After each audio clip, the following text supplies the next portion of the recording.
Okay, today we are going to learn the last 4 derivatives that we need to memorize so we can apply them on future exams and problems. And the first is the derivative of the exponential function. This is a pretty easy one to remember because the derivative of e to the u is simply e to the u, but you have to apply the chain rule, du dx. So if u is anything other than an x, you need to multiply by the derivative of whatever u is. So let's apply this to this problem here. We have y equals e to the x plus x squared. All right, so this in red is our u. That is our u. So we're going to just follow the formula. The derivative of this is going to be, so we'll say y prime is equal to e to the u, just copy it straight down, times the derivative of u, which is 2x plus 1. That's all there is to this formula. It's a pretty straightforward formula. Example 2 is one that if you can recognize that the exponential function, which I'm going to underline here, the exponential function e and the natural log, which also has a base of e, are inverse functions of each other. Somewhat like square root of x squared simply gives you x, or square root of x, all squared, also gives you x. The same thing works if you have an exponential function raised to a natural log function. The answer that you'll get, let's just say you're taking the natural log of dog. I know that's silly, but for the sake of this example, you will get dog because these two cancel each other out and you end up with this. That makes this problem a lot easier because you end up with x times these two cancel and you're left with x squared. So that's going to be x cubed. Now we need to take the derivative of that, and that's going to be 3x squared.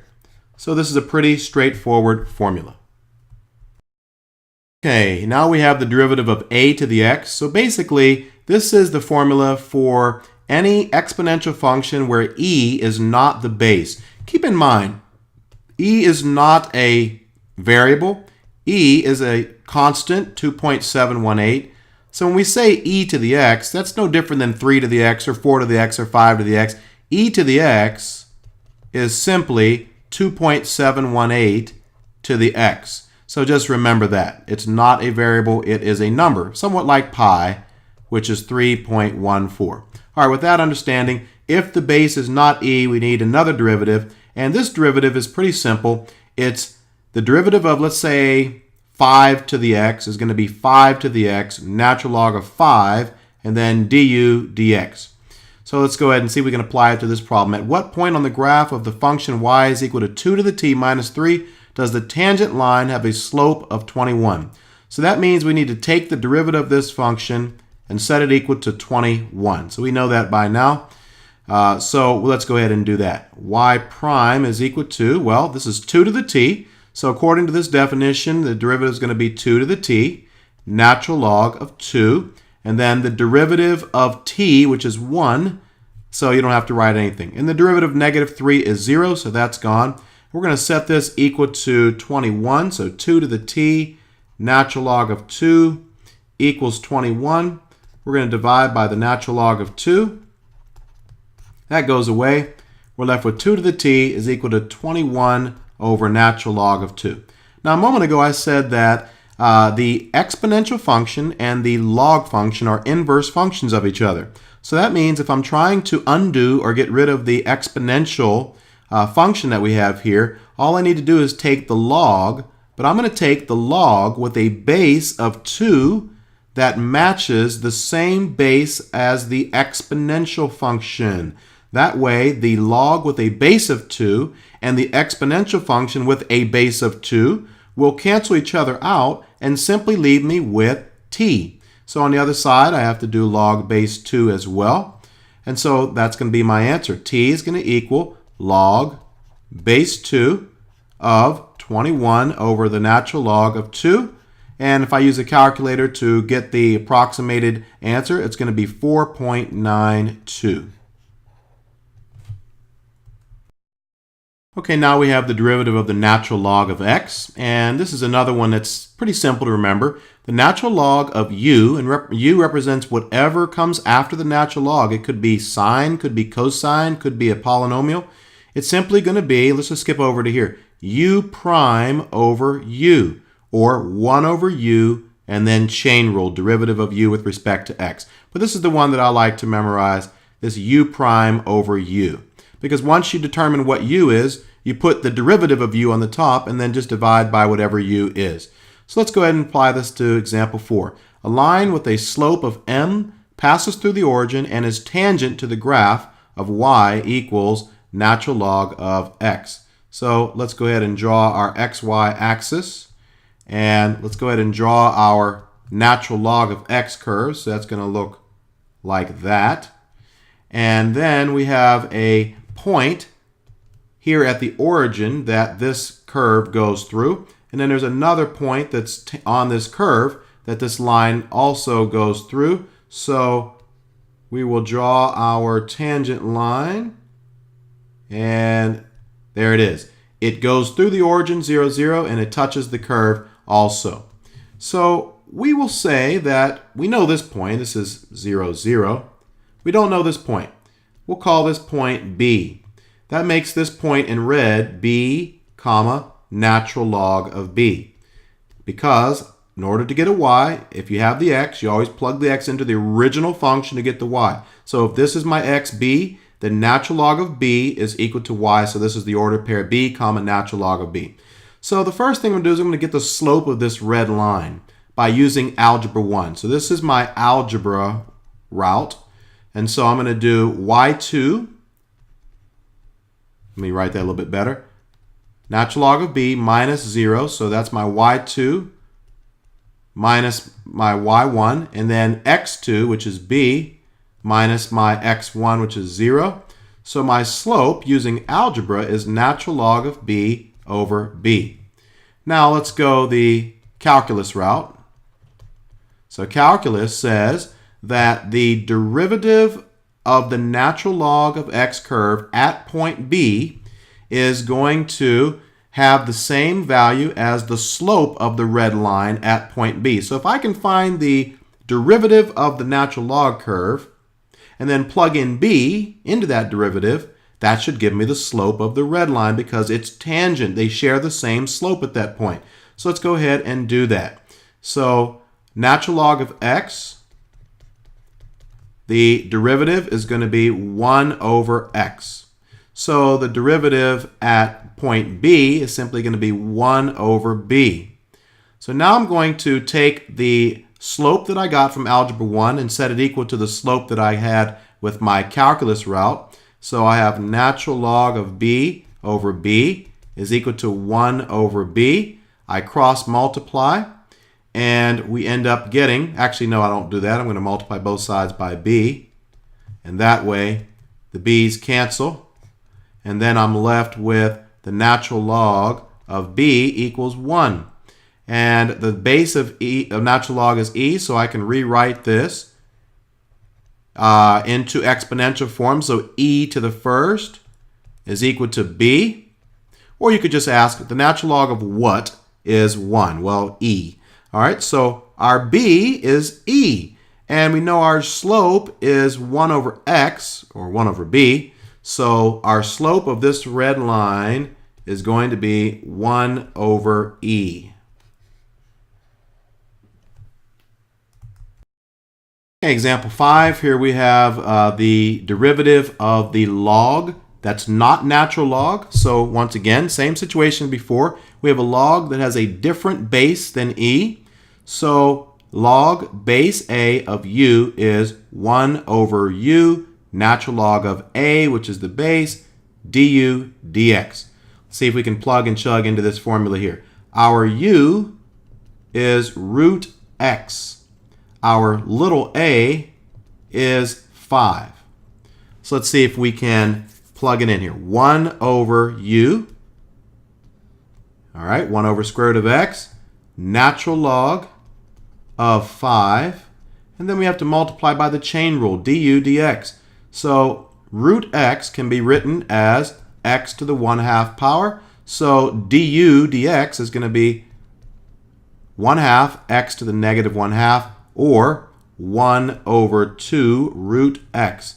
Now I can multiply this root x times that root x, and that's just going to give me x. So it's going to be 1 over 2x natural log of 5. And once again, this is a pretty simple formula. You just have to make sure you memorize them. Okay, now we're going to learn something called logarithmic differentiation. And on the AP exam, you see these problems maybe one time during the test. And essentially, it's a way to take the derivative of more complicated functions, or a lot of times functions that have x in the exponent. So here is the process. We're going to start with a hard example, and then I'm going to actually do an extra example that's not on the notes that's a little bit easier. So we're going to take the log, that should be natural log of both sides. So let's start with that. ln of y is equal to the natural log of x minus 2 squared over the square root of x squared plus 1. Now, step 2, we're going to use the properties of logs. We're going to separate all of this using the properties of logs. So we're going to leave the left side alone, and then we're going to say the natural log of the top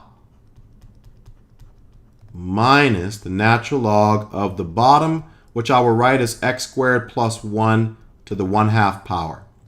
Then I'm going to use another property of logs, which is the power rule of logs. So I'm going to move this 2 in front of the natural log. That's going to give me 2 natural log of x minus 2.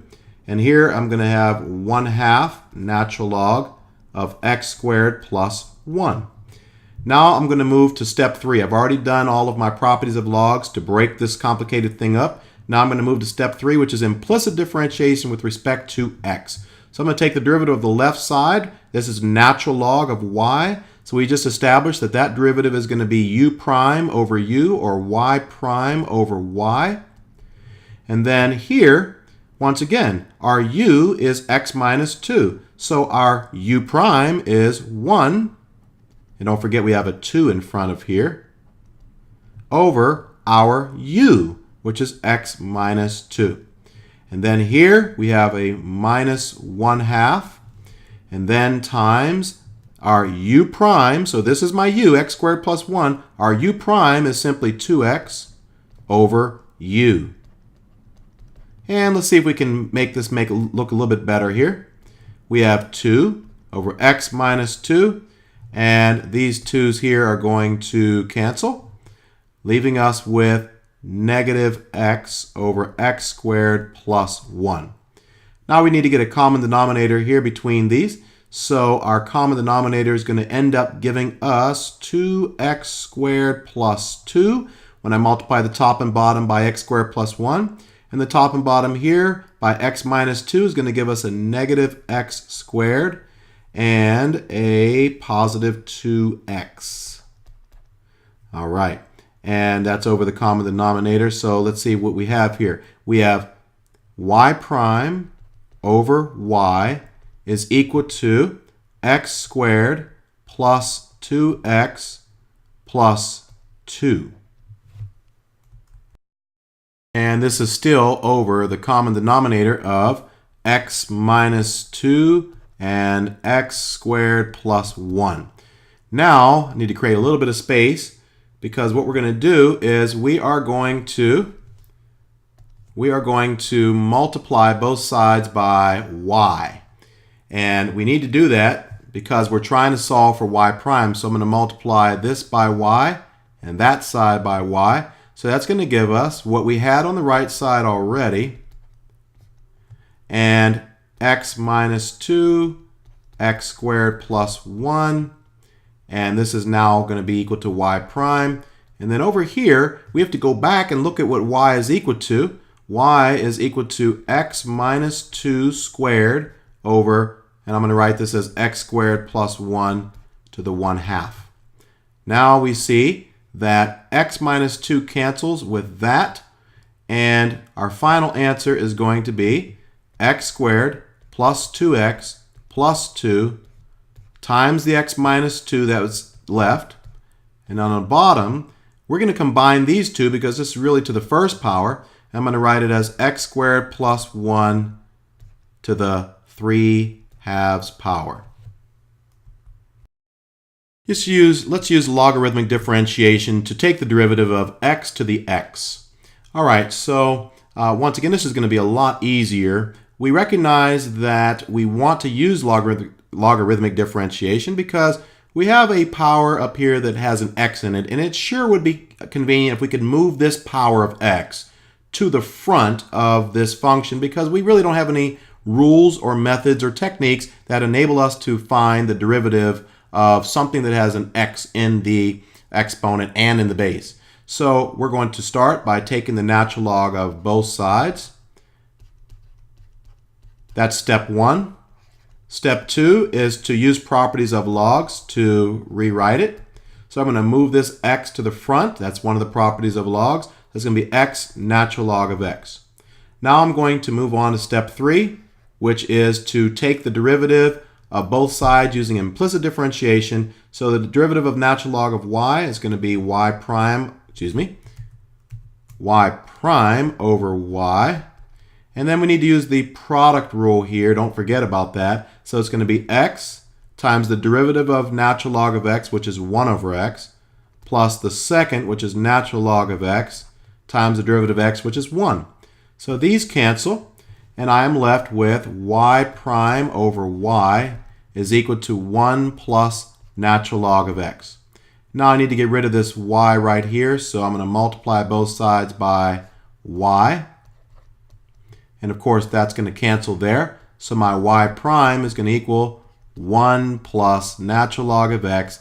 And certainly I can't leave a y there, so I go back and look at what y is equal to, x to the x. And bingo, we've got our derivative using logarithmic differentiation. Okay, this last example is indeed a calculator problem. And it's basically saying the spread of a flu in a certain school is modeled by this equation, 100 over 1 plus e to the 3 minus t, where p of t is the total number of students infected t days after the flu was first noticed. Many of them may already have been well again at time t. Estimate the initial number of students infected with the flu. Well, you're just going to use your calculator and simply plug in 0 for t. So p of 0 is going to be approximately 4.74. Now you got to make a decision, do you round up or round down? In this situation, you're going to round down because you can't have 0.474 number of students. And since you don't actually have 5 students that are infected on that first day, you just round down to 4 students. Okay, how fast is the flu spreading? How fast? There it is. That is looking for a rate, which is the same as a derivative. So we need to use our calculator, and we need to use our calculator's feature, derivative at a point. That's the feature that you want to use on your calculator, and you want to plug in 3 into the derivative of this function. Whatever you do, do not try to do it by hand. If you have a calculator, let the calculator do that. When you do, you're going to end up getting 25 students per day. All right, when will the flu spread at its maximum rate, maximum derivative? So it's looking to figure out when is the derivative at a maximum. Well, you can let your calculator take the derivative of this and graph it at the same time on your calculator if you have a TI Inspire. If you don't, then you have to find a way to take this derivative and plug that into your calculator and look for the maximum on the derivative graph. And that maximum is actually going to occur on day 3. And what is this rate? Well, we've already figured out the rate in part B, and that rate is going to be 25 students per day.